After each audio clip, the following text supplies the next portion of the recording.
everybody! You know I really love JRPGs. That's in fact an understatement. JRPGs are probably my favorite type of video game.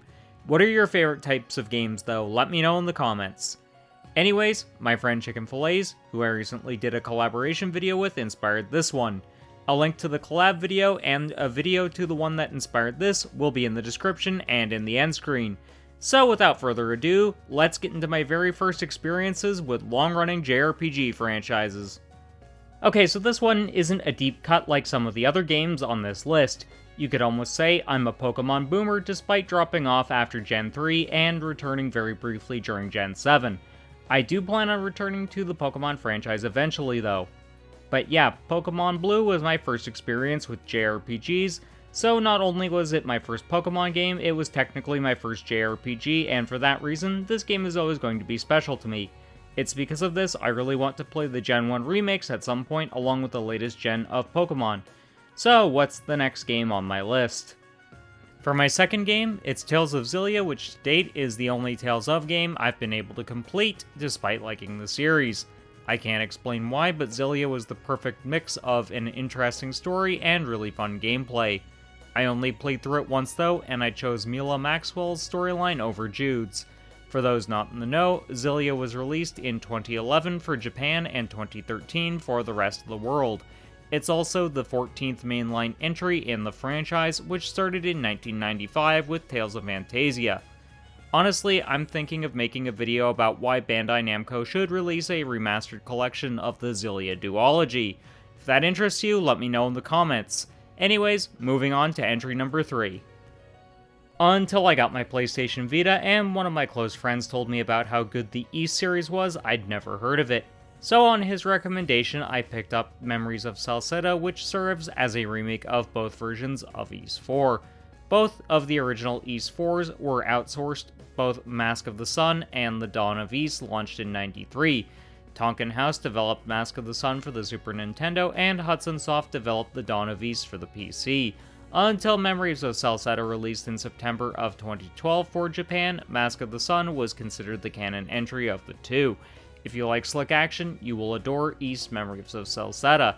Also, making Adol an amnesiac is a nice way of explaining him being a mostly silent protagonist. While you can jump into the series at any point, I would say go with 8 or 9, as those feature more modern gaming comforts. Celceta is awesome arcade action near its pinnacle. I'll admit, I picked up Final Fantasy X-2 in the middle of 2004 because I had always heard Final Fantasy games were the best RPGs of all time. I question to this day why I grabbed X-2. It was probably one of the biggest mistakes I could have made at the time. Initially, I hated this entry in the series. I didn't hate it for the reasons most people dislike it though. I actually enjoyed the dress sphere system for changing classes. I just didn't enjoy the ATB style of combat as I felt like I was rushed in making my decisions. I was used to traditional action games at the time, so the sort of hybrid of turn-based and action confused my brain.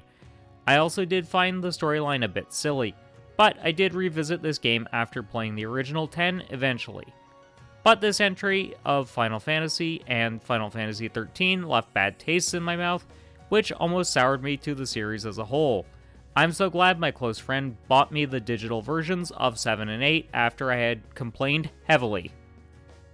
For my final entry, we have to look at the first entry in the Erebonian arc. This franchise is my favorite gaming series of all time, leapfrogging Crash Bandicoot and Spyro the Dragon, which were my top 2 gaming franchises since experiencing them in '97 and '98 respectively. It's thanks to one of my close friends that I yet again experienced this series, and it came into my life at the perfect time. Basically, I empathized with Rean Schwarzer, the main character, as I understand some of the issues he goes throughout the game. I have a soft spot for this arc in particular because of that.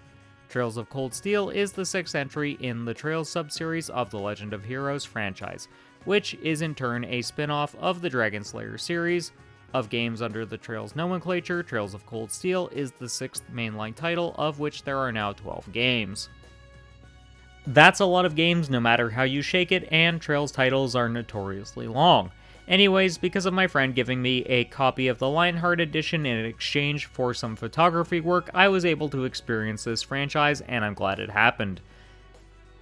While most will tell you that you need to experience the games in order, I'm glad I started with the Erebonian arc because it was the perfect game at the perfect time, and it was the perfect gateway into Nihon Falcom despite my playing memories of Celceta previously. Because of how under the radar Falcom is as a developer, I don't think I'd have ever given these games a shot if it weren't for my friend. Honestly, these games need to be played, and I will be doing a video where you should start in the Trails series. So, there's my list. What games were your entryway into long-running franchises? Let me know in the comment section, and don't forget to like and subscribe. If you want to check out my list video with chicken fillets on the best JRPGs for those looking to advance beyond the beginner stage, that'll be popping up on screen now. Not interested in that one? Why not check out the video from Chicken Fillets that inspired this one?